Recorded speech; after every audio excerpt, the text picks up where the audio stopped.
Hello les investisseurs, j'espère que vous allez bien et bienvenue dans ce nouvel épisode dans lequel je vous propose de parler de l'action Airbus.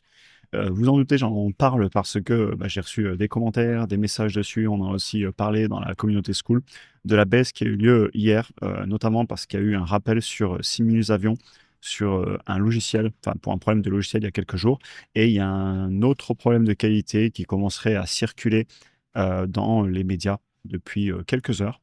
Donc voilà, je voulais revenir sur le titre en bourse, sachant qu'on en avait déjà parlé en juin 2025 et j'avais eu plutôt une belle surprise sur l'entreprise.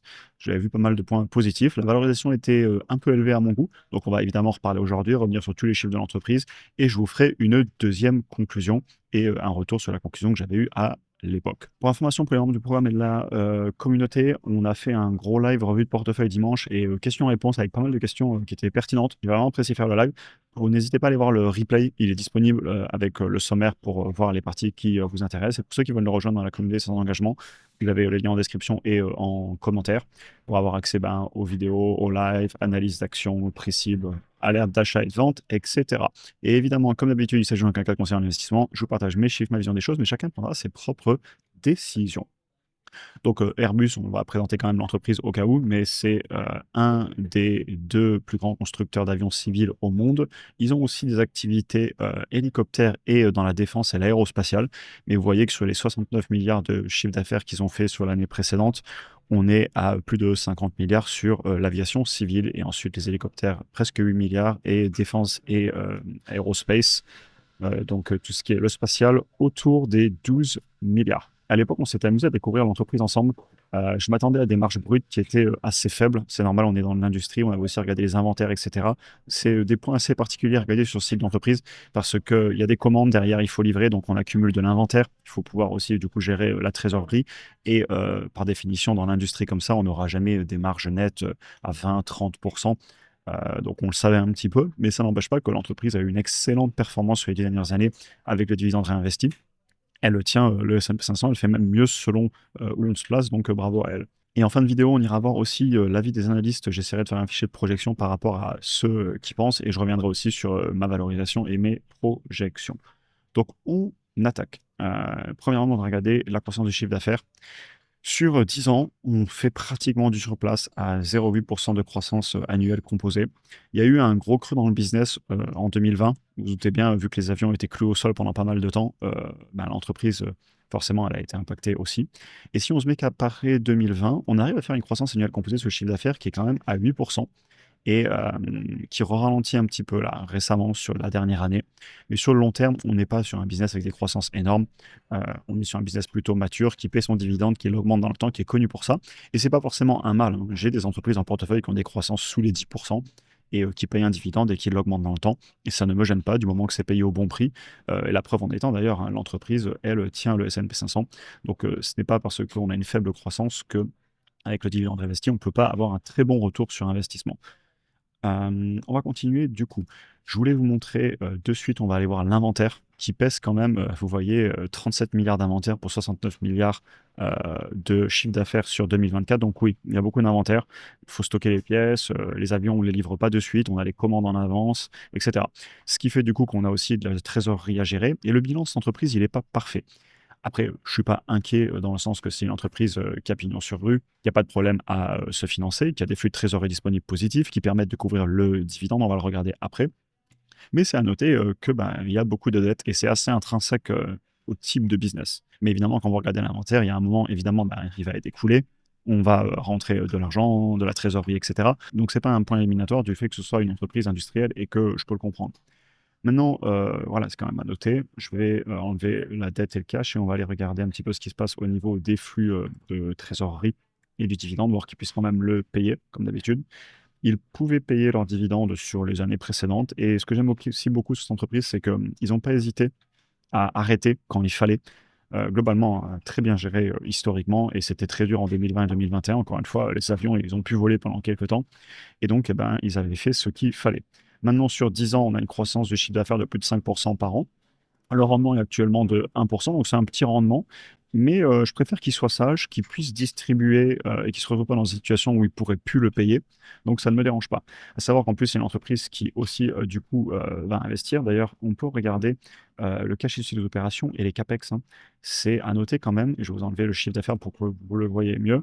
On a quand même une entreprise qui, pratiquement la moitié du cash issu des opérations passe en réinvestissement, en machines, outils, outils de production, etc. Et c'est une entreprise qui aussi, on va aller le voir, investit en R&D. C'est pas énorme. Je pourrais les voir l'augmenter, même si, connaissant les gens qui travaillent directement chez Airbus, je sais qu'ils sont dans un cycle quand même où ils embauchent beaucoup en production parce que bah, il va falloir livrer. Et la R&D, évidemment, ils travaillent toujours sur les avions du futur, etc.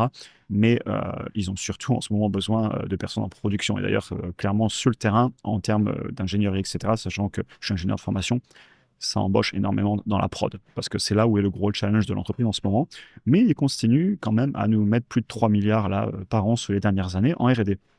Et c'est important qu'une entreprise continue à innover et à rester au top. Donc voilà un petit peu pour le business. Évidemment, avant d'investir, je vous laisserai faire votre propre analyse et éplucher les chiffres en détail. Et ce qui nous intéresse maintenant, ça va être la valorisation. Parce que, bien évidemment, suite à la baisse qu'on a eue, c'est une question qu'on peut se poser, à quel moment on pourrait être sur un prix intéressant. Déjà, on va regarder l'avis des analystes. Et puis, je vais un petit peu partager aussi ma vision des choses, comment je viendrai à faire des projections sur le business. À noter quand même qu'elle se paye actuellement historiquement sur des niveaux élevés. Là, sur les 10 dernières années, le prix par rapport au chiffre d'affaires, bah, il est pas loin des plus hauts. C'est à noter. La valorisation avait bien décroché en 2020. On en a parlé dans l'autre vidéo. Je ne vais pas vous refaire l'historique. Elle est intéressante d'aller retourner la voir si vous voulez. Elle n'est pas si vieille que ça. En plus, elle est de juin 2025. Et justement, je regardais cette baisse qu'on avait eue en 2020. On l'expliquait en détail, etc. C'était très intéressant.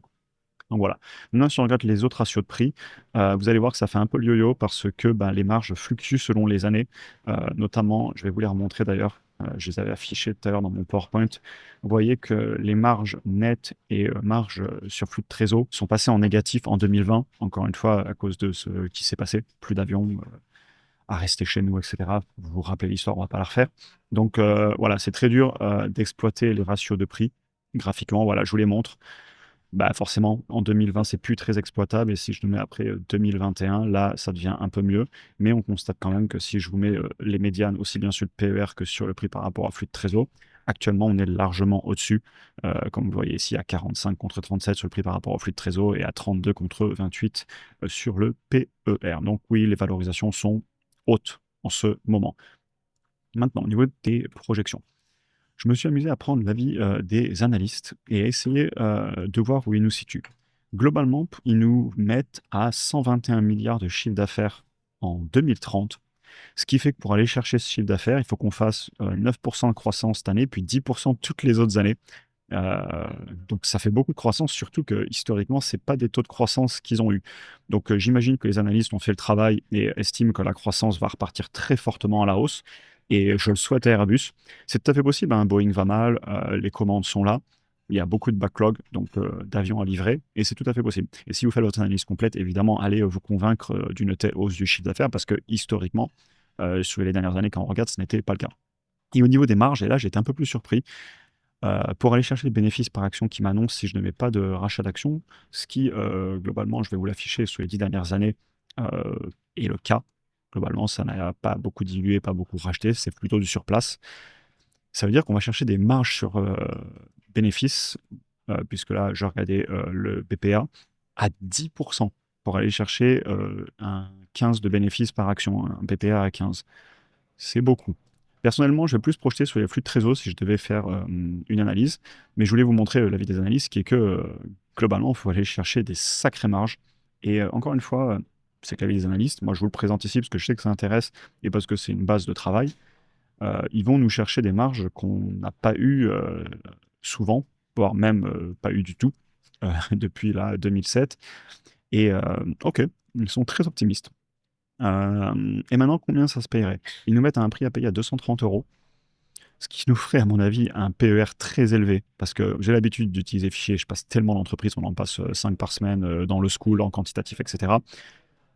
Pour aller chercher un tel prix, je pense qu'on est au moins à 25, voire 30 fois euh, le prix par rapport au bénéfice. On va essayer à 30, 25. Ouais, on est autour de 25 fois. Donc voilà, là globalement, les analystes, à peu près ce qu'ils nous projettent. Maintenant, et ça va m'amener aussi à ma conclusion, euh, personnellement, quand je vais faire mes projections, et je vais y travailler certainement après en session de travail, je vais prendre du temps pour digérer le dossier. Et si je fais ça, c'est parce que ça me permet ensuite, et d'ailleurs je peux déjà vous en parler en conclusion, en fait j'aime bien en amont travailler le dossier, savoir un prix qui pourrait à peu près m'intéresser, ce qui me permet ensuite, si ça baisse fortement, de vite être prêt, de vite ressortir mon dossier. Soyons clairs, je ne vais pas mettre 10% de croissance sur les 5 prochaines années en composé. Je ne vais pas mettre non plus 10% de marge. Par contre, pour le prix à payer par le marché, sachant que je vais projeter sur les flux de trésor, parce que sur une entreprise mature qui paye le dividende, pour moi, c'est le nerf de la guerre, c'est la trésorerie qui paye le dividende. Donc, je ne vais pas projeter sur les bénéfices, projeter sur les flux de trésorerie disponibles. Par contre, je pense que payer ça 25 fois le free cash flow, ça ne me choque pas. Donc, j'imagine rester à 22,5, 25, 27,5 fois le prix à payer dans le futur. Le 10% de discount rate, il me plaît bien. Par contre, là, les hypothèses, je les trouve optimistes, ces analystes. Donc voilà, je tenais à vous partager ça. Je pense pas que je serais prêt à payer l'entreprise 232 euros. Et si on le fait baisser, peut-être autour des 7%, vous voyez que de suite, ça fait écrouler le prix à payer. Et voilà, je vous aurais fait une deuxième variante, comme ça vous permet aussi, vous, d'avoir un avis. Et au final, quand je fais ces vidéos, l'objectif, c'est que vous puissiez aussi construire derrière votre propre analyse, bien évidemment. Donc pour conclure, c'est une entreprise clairement axée rendement, mature, avec une position parmi l'un des deux leaders, et l'autre leader va mal en face, mais on va en reparler, ça, des événements que j'appelle les Black Swan Events, enfin, que le marché appelle les Black Swan Events. Très bonne gestion historique de la direction, marges, elles sont ce qu'elles sont, c'est de l'industrie. La gestion du cash et le bilan, c'est pas parfait, mais c'est de l'industrie, donc c'est pas éliminatoire de par le type de business. Il y a un moment, ils n'ont pas le choix, les avions, il faut les fabriquer, ça prend du temps, il y a du stock, on le sait. Besoin de trésorerie, du coup, comme je vous le disais, de se financer.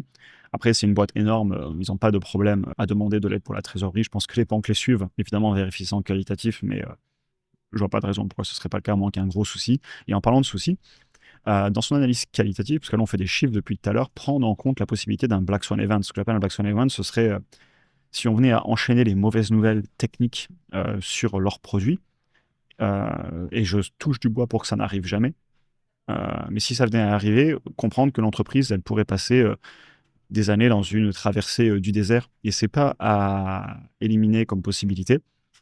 J'espère que ça n'arrivera pas, et j'ai tout à fait confiance dans les ingénieurs, le travail, la direction, etc. Mais rien n'est impossible, personne n'est parfait. Et donc, si je vous dis ça, c'est pas éliminatoire, bien au contraire, mais c'est pour dire que avoir conscience que sur ces entreprises, si on l'achète, c'est pour le long terme. 5 ans, 10 ans et plus. Mais il peut se passer des choses. Je voulais vous en parler. Croissance annuelle composée sous le chiffre d'affaires qui, pour moi, clairement, est sous les 10%. Les analystes sont hyper optimistes, tant mieux pour eux. Voilà. Chacun mettra ce qu'il veut dans ses projections. Marge faible. Et après, c'est un peu cher à mon goût sur ces niveaux. On s'en rend compte parce que même si je mets juste les 6,5 de marge, ce qu'ils ont fait les très bonnes années sur les flux de trésor, hein, je vais vous le montrer là, sur 20 ans, ils ont fait 6,5, 7,8, une année exceptionnelle, là, 2007, mais ça remonte, hein. Donc je ne vais pas mettre 10% de marge sur flux de trésor. Et certainement que ça nous ferait un prix à payer qui est sous les 190. Je vais aller travailler sur le mien et il était terminé. Je vais faire ça là, je pense, dans la foulée ou dans les jours qui arrivent. Mais j'ai besoin de me poser, de prendre mon temps. Maintenant, j'ai rien contre l'entreprise, bien au contraire. C'est une très belle entreprise, une très belle surprise, je l'ai déjà dit. Et je comprends qu'elle puisse coter sur des niveaux de valorisation avec des prix par rapport aux bénéfices à 20, 25. Parce que c'est un duopole, elle est là depuis longtemps. L'entreprise, elle est bien gérée historiquement, donc je comprends qu'elle puisse payer sur ces niveaux de prix. Mais pour moi, pour justifier un prix aujourd'hui de 192 euros, je pense qu'il faudrait soit une accélération de la croissance, soit une augmentation des marges. On a vu l'avis des analystes, qui permet du coup pour vous d'avoir un avis des analystes, mon avis aussi que je vous ai partagé. En plus, évidemment, votre analyse, votre avis. Et je pense, j'aime travailler comme ça personnellement, d'utiliser à la fois ce qui est dit dans différents médias, différents supports, mais au final, en revenir à ses propres projections et écrire pourquoi on achète à tel prix, parce que c'est ça qui permet de progresser dans le temps. Et je travaille comme ça aussi parce que si un jour elle baisse fortement, je saurai à peu près le prix qui peut m'intéresser, je pourrais ressortir mon dossier. Donc voilà, souvent je travaille comme ça. Et j'aime bien des fois faire des vidéos où je vous rappelle un petit peu ma façon de travailler. Parce que je sais que ça intéresse aussi. On me le dit souvent, notamment dans le school. Et donc voilà, ça fait hyper plaisir de voir ce genre d'entreprise. Je ne suis pas surpris par la performance sur le long terme avec le dividende réinvesti. Bravo, bravo. Et clairement, ça pourrait m'intéresser en portefeuille. Mais à 192 euros, c'est un peu cher à mon goût. Et je suis obligé d'être honnête et de dire ce que je pense. Maintenant, ne me faites pas dire ce que j'ai pas dit d'ailleurs, hein. Ça peut très bien repartir à la hausse et continuer à monter, mais je peux pas vous dire où cotera l'entreprise dans quelques mois. C'est l'offre et la demande sur le marché, et je pense que bien malin celui qui le sait. Ou alors il faut une très belle boule de cristal. Mais en tout cas, si elle vient à corriger, je ressortirai le dossier, et si elle repart à la hausse, eh ben bravo à ceux qui sont dessus. J'espère que ça vous aura intéressé. Je vous souhaite une excellente journée. Pour ceux qui veulent rejoindre, comme je disais, vous avez les liens en description. Et à très bientôt pour un prochain épisode.